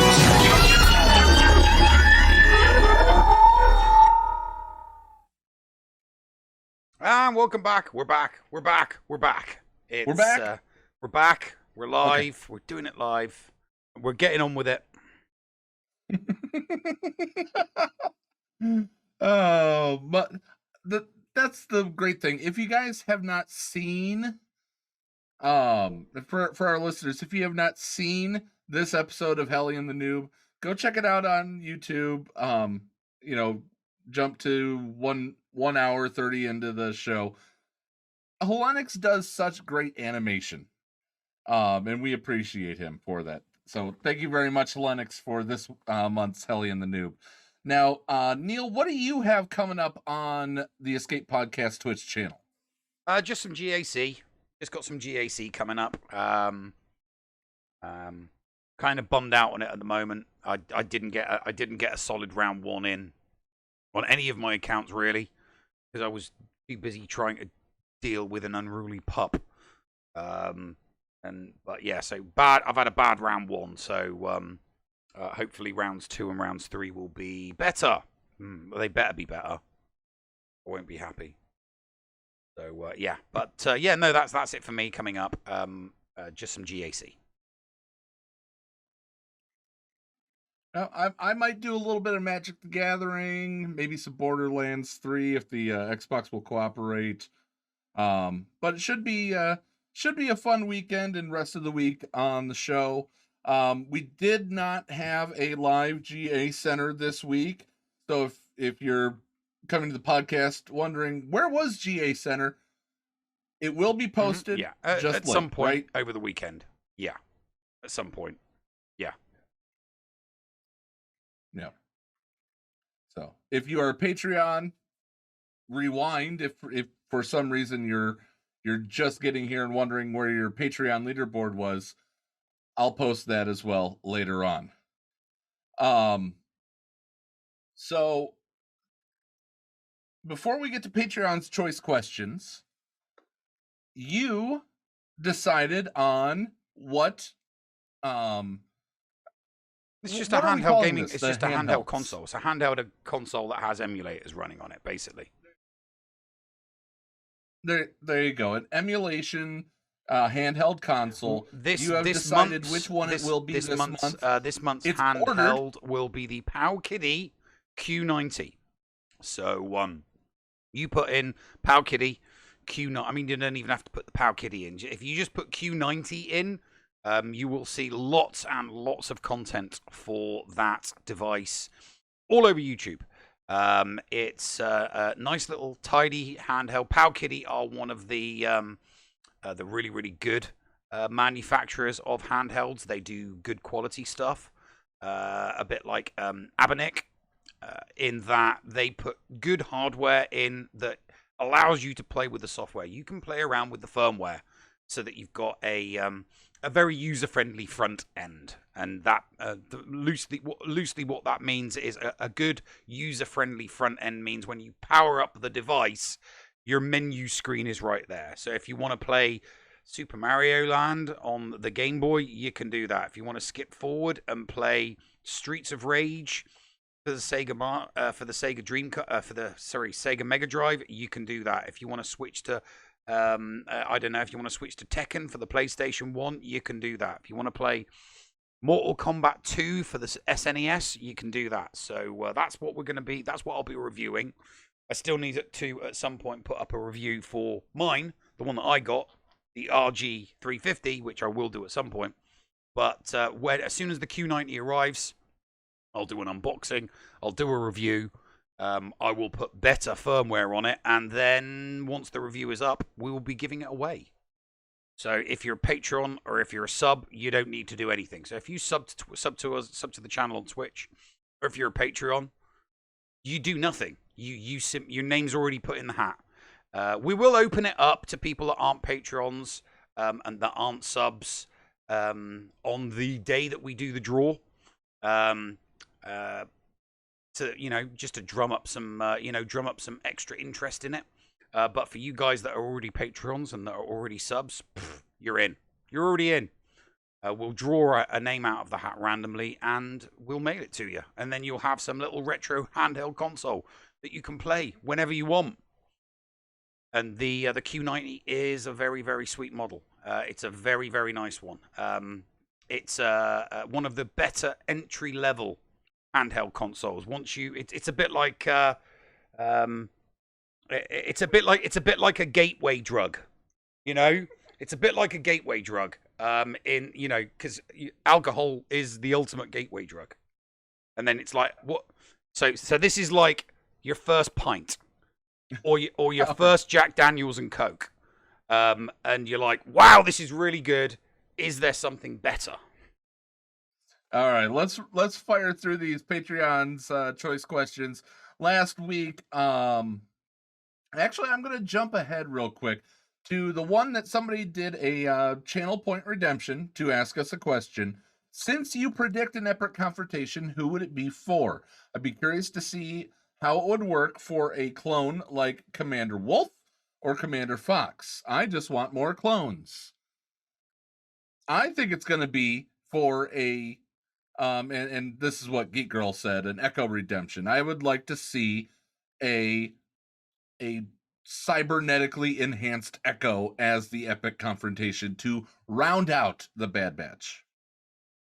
Yeah, we'll see. That could be potentially what it is. That's for sure. And I see Echo being just it's going to be good. It's going to be good. It's definitely. We'll have to wait and see. I still stand by the fact that it's going to be an epic confrontation. I just don't know. I'm not willing to put all of my eggs in the basket for who it is. I kind of suspect Ahsoka, but it could be anybody at this point. It really, really could. It's still going to be an epic confrontation, though. It's not going to be GLs. It's going to be an epic confrontation. All right. JJ Manners couldn't get these in time last week. What would you name your boat if you had one? I would name it the Unsinkable 2. You'd name it the Unsinkable 2? Yes. I would actually call it, I would name it Jealous Much, because I love the name of, that's the name of the boat in Cougar Town, and I always love the name of the boat. Jealous Much. I've got a boat. Jealous Much. But yeah, I would go with what's the closest Much. What's the closest thing to real magic? There's some really, really good sleight of hand artists out there. Making a ping pong ball float underneath a hairdryer, because it's like, oh look, it's just floating in the air. Ooh. What will finally break the internet? What will finally break the internet? What will finally break the internet? Nothing. Nothing will ever, ever, ever break the internet. Nothing. It will never, ever, ever break. All right.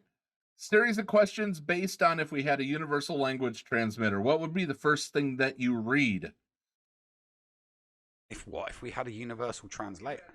You had a universal language transmitter. You could walk into any place, understand what's being said, or read what's written down.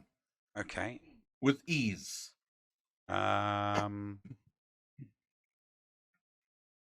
know. I've kind of been everywhere, and I've got by with English or German. Nothing that hasn't been translated. I don't know, something boring. I'd go into a foreign restaurant and not have to worry about what I'm ordering. Like, I'll have that, and they're speaking. It's like, does the guy really? You want the goat tooth? Are you sure? Yeah, it looks good. I'll have that. I'll have the there. Does this guy realize he's ordering the goat? It's like, yeah, it looks good. I'll have it. And then it comes to me, and it's like, you could have told me it was a goat tooth, and it's like, how? You don't speak in my language. So yeah, restaurants, something like that. Foreign restaurants.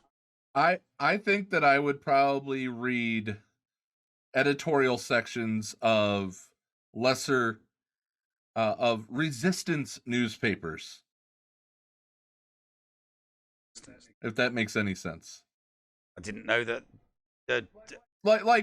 Like a let's say over in China that there's a newspaper that you can get that's run by the people who are in the resistance. Oh, what you mean, like in Hong Kong?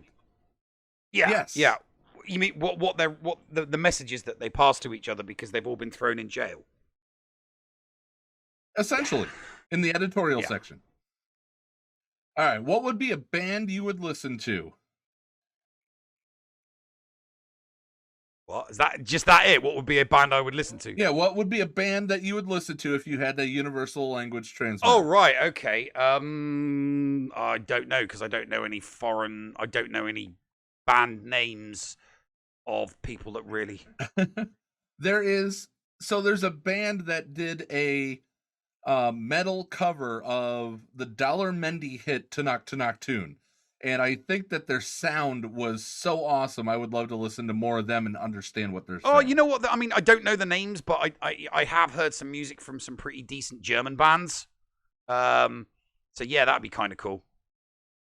It'd be good to know because they make catchy music, especially when it comes to rock. And it'd be like, I really want to know what you're saying. And this one I don't know. Oh, Lordy. When they did, I mean, because all I understood was Hard Rock Hallelujah. So it'd be nice to know all of the other lyrics. I mean, I might find out it's like go and worship Satan, and then I'll be like, oh God, really? How original for a rock song. So knowing what they're saying might completely and utterly, destroy me. It was like, what an unoriginal song. I wish I didn't know what it said. It's like they say, never meet your heroes. Film you would like to watch? For me, it would actually be a television show. I would like to watch Ranma 1/2 and understand it in its original form. I would probably go with something like Das Boot or Seven Samurai. What is a language that no one speaks that you would like to be able to understand? Klingon. That's actually what I was going to say too. What ancient texts or ancient ruins would you like to understand? The pyramids. Sumerian. The Great Pyramids. I'd like to understand Sumerian. All right. What is Zaz's question? What's your favorite fragrance of cologne, aftershave, or perfume? CK1 was my favorite back in the day. Now it's what I buy for my wife every year. The purple bottle Curve. I don't really do aftershave because I use an electric razor, so I don't really do aftershave. I don't do aftershave because I use an electric razor, and obviously before I was using the electric razor, I had a beard, so I didn't shave. So I really don't. I don't use cologne at all. I just use Axe body spray when I get out of the shower. Great. Now I can't get the idea that Neil smells like Axe out of my head. What is a song written or used for television and film as a theme that you like but you don't like the associated television or movie. For me, Dawson's Creek. I hate the show. I don't want to wait. Yeah, no, that's a good one. That's a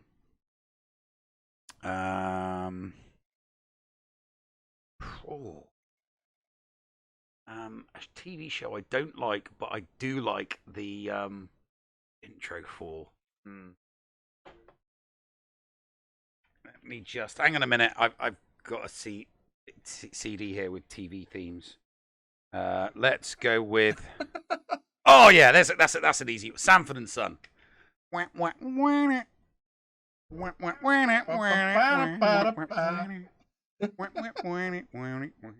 Yeah. All right. Sephiranus asks, what's on the horizon for the Escape Pod Castaways and the Content Creator Network as the world moves forward in 2021? Now that I might be able to finally breathe, I could possibly get that website up. And then also I would say hopefully a few more streamers would join us in the Castaways. And with the GAC Chain Gang, hit up Andy Beads if you're interested in that. Yes.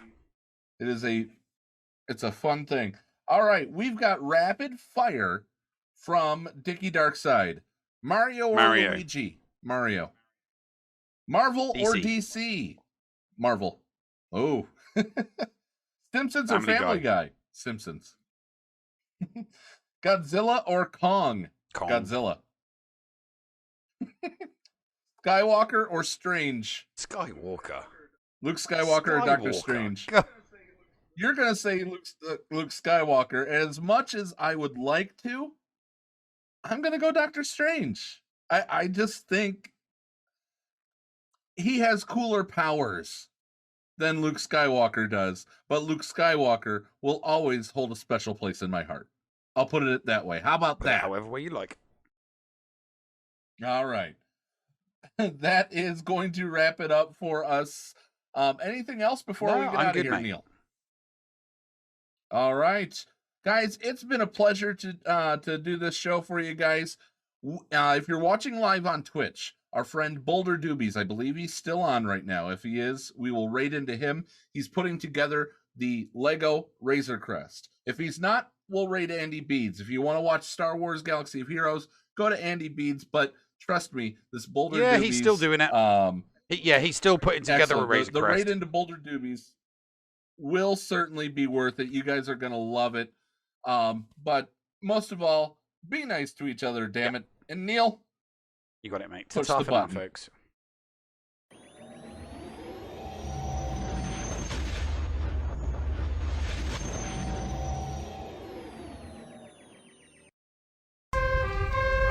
What's going on?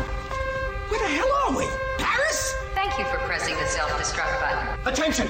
This is Colonel Sanders in forward command. Abandon ship! Abandon ship! All personnel proceed to escape pods. Close down the circuits. Evacuate the city. Self-destruct mechanism has been activated. Abandon ship!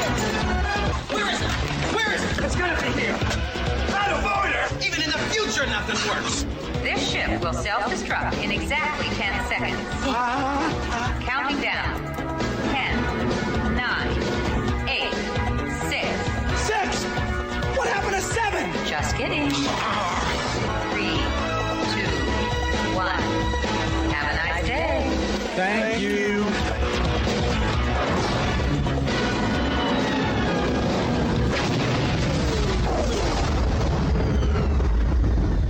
Hello, friends. This is Thaddeus from Going Nerdy. The Escape Podcast was filmed in front of a live studio audience full of tweaked out murder bears. Sit, Boo Boo, sit.